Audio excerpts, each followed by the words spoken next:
Welcome back. You're watching The Buck Stops Here, and time now for our other big story tonight. After writers, it's filmmakers who have raised their voices in protest against what they call an environment of rising violence and intolerance. 10 filmmakers have returned their national awards. This is in response to two different developments. Both, of course, the situation at the Film Institute in Pune, where the protesting students have finally called off their strike, and also the larger environment that these filmmakers are protesting against. Let's go across now to some of these filmmakers who have spoken up in protest today, starting another spate of award wapsi, as it's being called. We are joined by Harshvardhan Kulkarni, Dibakar Banerjee, Nishtha Jain, Anand Patwardhan and Paresh Kamdar. Dibakar, let me start by asking you, what you believe, what all of you believe returning an award will achieve? Because even within the writers community, there are many eminent people like Amitav Ghosh, like Vikram Seth, like Ramchandra Guha, who have made the argument that the job of a writer is to write, the job of a filmmaker is to create a film, that you can in fact express your anger or disillusionment if it exists through your creativity. Why the decision to return an award? What does it achieve? First of all, I agree with what they are saying, that the job of a filmmaker or a writer or a poet is to write and make a film and write whatever, to express their beliefs. That doesn't go away.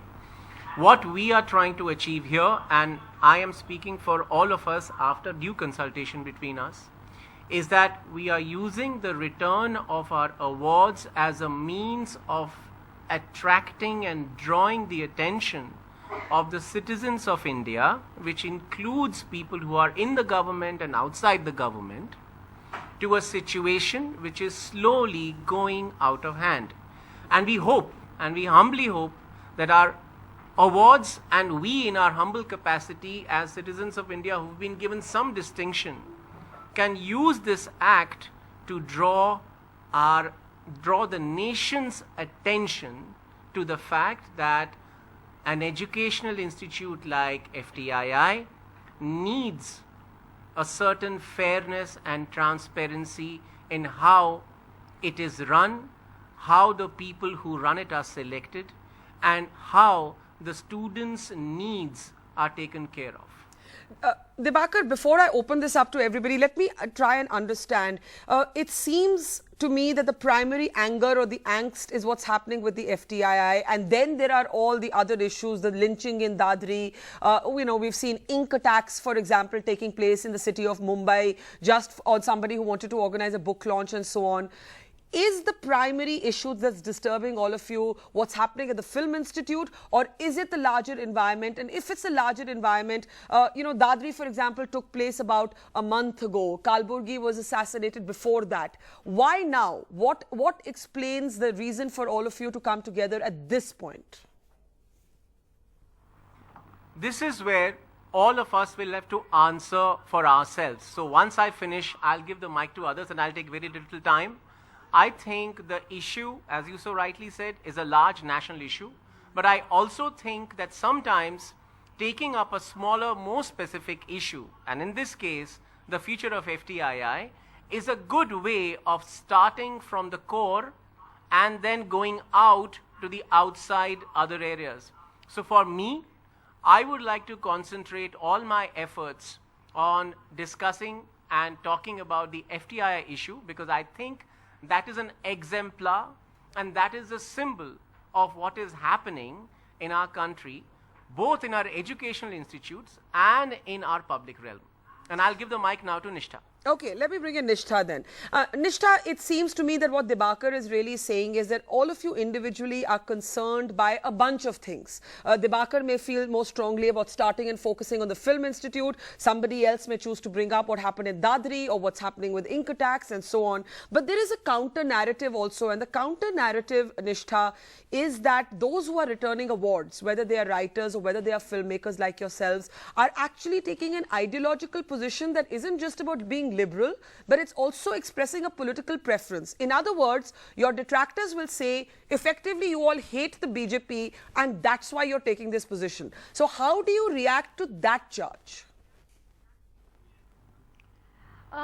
I think to say that we hate the BJP, I think it's more like what is happening in this regime. I mean, a lot of injustices have got intensified. You know, there are a lot of things that have happened in this 1 year, and I think it's a reaction to the frequency of these injustices that have been happening, and whether it be whether it be Govind Pansare, or whether it be Kalburgi, or what is happening in FTII, or what is happening in UGC, all these together, I think, is a reaction, and it happens to be the fact that BJP is in power, so our anger is towards that government, but it could very well have been some other government as well, you know. So I don't think it's specifically anti-BJP, but yes, definitely the actions and its policies, we are definitely reacting to that.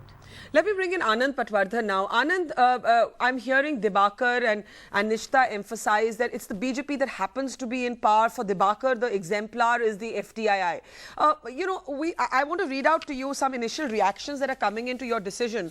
And we have senior journalist Swapan Das Gupta, who's quoting Brecht. And he's saying, taking liberties with their favorite Brecht, wouldn't it be simpler if the intellectuals dissolved the people and elected another? You get the subtext. Basically, this is being seen as a kind of intellectual elitism. This is being seen as a kind of expression of political preference, certainly by supporters of the BJP. Before I start, I just wanted to correct something you said at the beginning, that there are 10 people who are returning the awards. Actually, there are 12 right here. Okay. So I hope you get I hope you've got the list of the people who have returned their awards. Okay, we'll update that. We'll update that. Please play their names, because it is not a small thing for someone to return an award. We cherish this award. I have special love for all my national awards, because national award represents for me the moment when our government lives by the Constitution, because it is only because at those moments when they felt that a human rights film deserved an award, it meant that their conscience was awake. This doesn't happen all the time in our country, as you know. But what we see today is a complete burial of what our Constitution stands for. And I think that FTI is a good example of that, because on FTI was foisted 4 people from a particular right-wing extremist party, a party that did not even fight for independence, a party that never respected the national flag. They wanted the orange flag. They didn't believe in the Constitution. They wanted the Manusmriti as the law of the land. Now, that is all in the past. Maybe you say they have changed. But what we see today is extreme right-wing groups that are running around on motorcycles with guns in their hands, killing rationalists. But Anand, let me put it to you like this: that Narendra Dabholkar, for example, the famous rationalist, was killed in Maharashtra when a Congress NCP government was in power, and his son said to me, his son who was on one of my shows said to me that the only difference to him between the BJP and the Congress is that one party is programmatically communal and the other is pragmatically communal. And the reason I bring this up is that there is a sense that many cataclysmic events have happened on the Congress watch. The 84 riots. It is the Congress government under which Dabholkar gets killed. It's a Congress-run state where Kalburgi gets assassinated. Let me stop you, Barkha. I think that this is barking up the wrong tree, because I started my filmmaking career fighting the Congress. I made a film with Jayaprakash Narayan in the movement that led to the emergency, and I fought the emergency. I made a film against the emergency about political prisoners. So, and then in 1984 onwards, I made a film about fundamentalism in Punjab and the fact that Hindus and Sikhs were being killed in the name of religion. So it's not that I have not fought against the Congress when I felt that they were doing injustice. So give me the right to do that when a new government has come to power, when I see that the path that this government has taken, and not just the government, unfortunately it's the path that it's a different direction that this whole country is moving in, and I'm worried.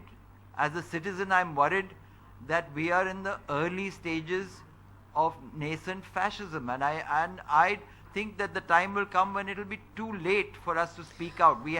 Right now we are able to speak out, and I'm taking that privilege. Let me pick up exactly that point before I get other reactions. We've got Tavleen Singh on the phone. She's going to be giving her comments on this. But Anand, very quickly, you speak about nascent fascism. The argument would be made that the very fact that writers have come out in such strong numbers, protested, that all of you are sitting there today protesting, points to the fact that indeed that environment does exist for mass protest, because that's what all of you are doing. So doesn't that in itself contradict your apprehension? No, absolutely, you're right, and that is the point, is that is why we are celebrating dissent, and we are doing dissent while we can. And what I'm worried about is that if more people do not speak out in this country, then things could deteriorate. So this is an early warning system right now. Okay. Now, before I get Paresh and Harshvardhan, I just want to get some comments coming in. I'm sorry to butt in. Barkha, I'm sorry to butt in. थोड़ा सा circular logic हो रहा है. थोड़ा सा circular logic हो रहा है. What I'm saying is कि अगर हम protest करते हैं तो बोलते हैं कि आपको protest करने की आज़ादी है, तो फिर आपको problem क्या है? अगर हम protest नहीं करेंगे तो बोलेंगे कि आपने अब तक protest क्यों नहीं किया और आज क्यों कर रहे हैं? तो हम कहाँ जाएं? Where do we go? You say something, it's wrong. You don't say something, you're wrong. So I don't think we will get anywhere discussing this issue like that. I am not against or for any government, any political hue.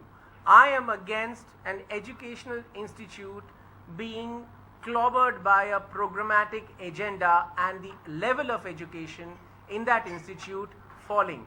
That's what I'm speaking up for, and that issue is an exemplar of similar other incidents happening elsewhere in the country, and we are trying to draw your attention, the country's attention, and the citizens' attention. Harshvardhan, let me bring you in.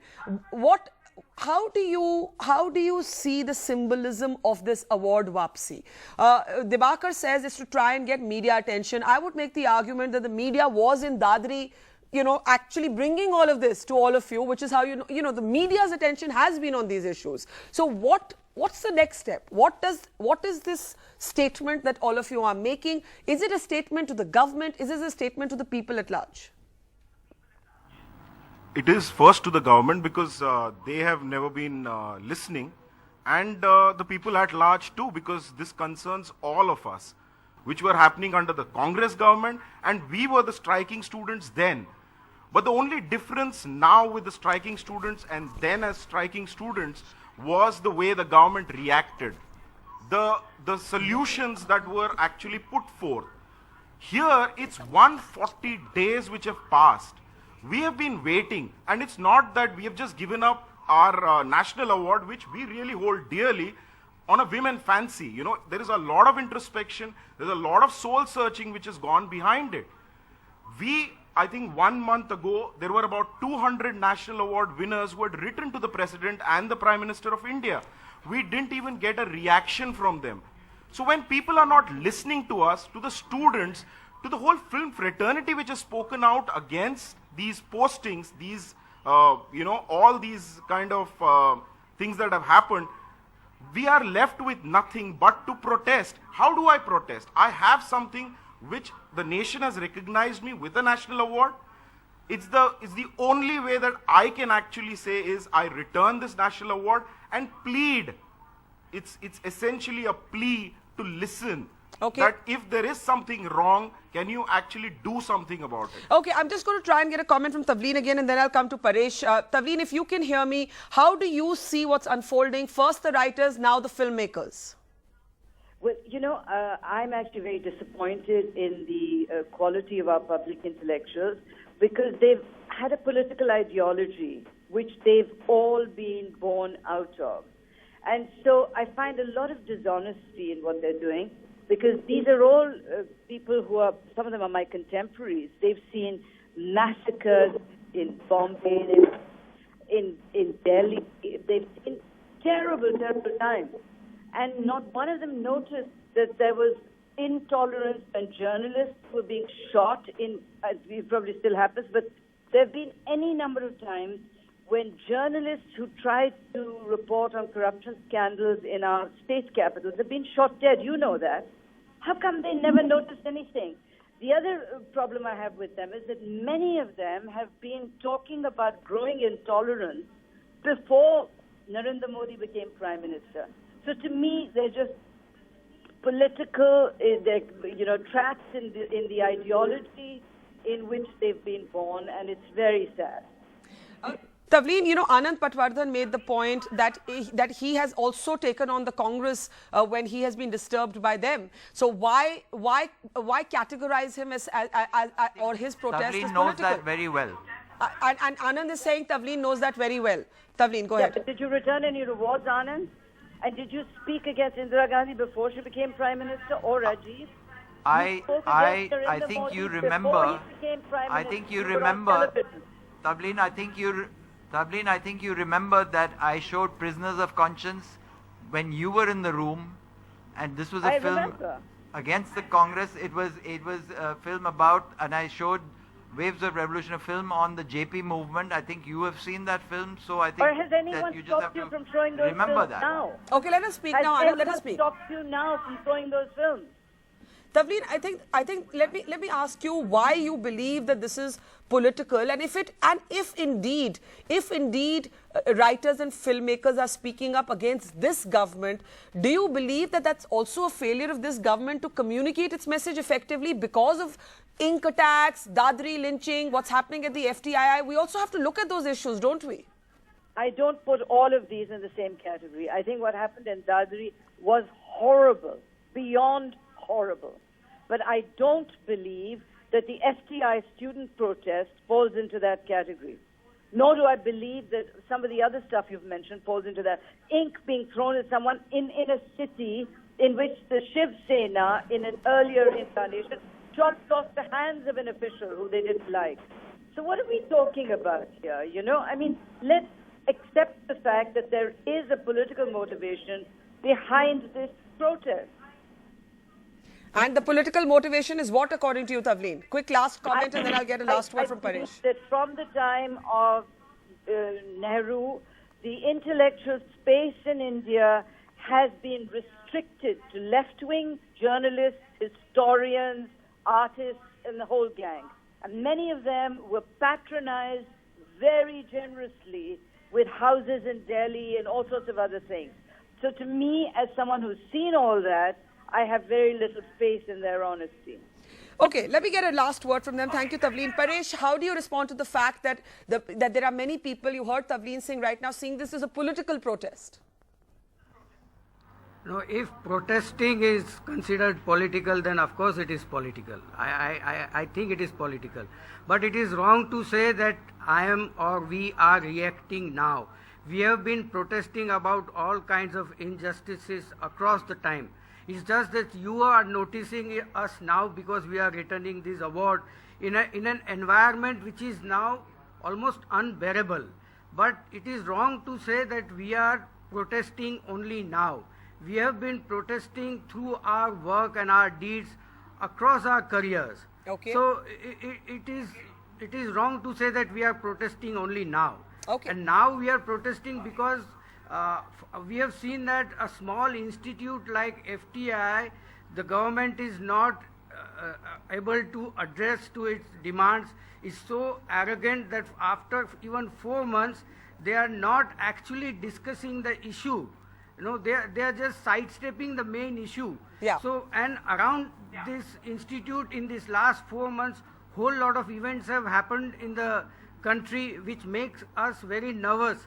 So it's not been that we have only overnight and only intending to target a particular government that we are returning awards. Okay. We are seriously scared, and we want to draw people's attention to all that which is going on and the kind of mood that is building up. Well, and that is why after a lot of soul searching, yes, that we are giving up this award. Well, I will have to leave it there. Certainly, after writers, the filmmakers returning their awards, scientists, a number of prominent scientists issuing their own statement, number of artists getting together to issue their own statements. I think we are seeing cross sections of people standing up and speaking up for the right to dissent. The BJP supporters, however, continuing to, in a sense, argue that these protests are rooted in political preferences. The writers and filmmakers contesting that. Thank you so much to all our 5 filmmakers. 12 filmmakers, as Anand corrected me, have now returned their national awards as Award Wapsi continues to make its own statement against the environment of what these artists and creative people see as increasing intolerance. That's it on The Buck Stops here. Thanks for watching. Goodbye.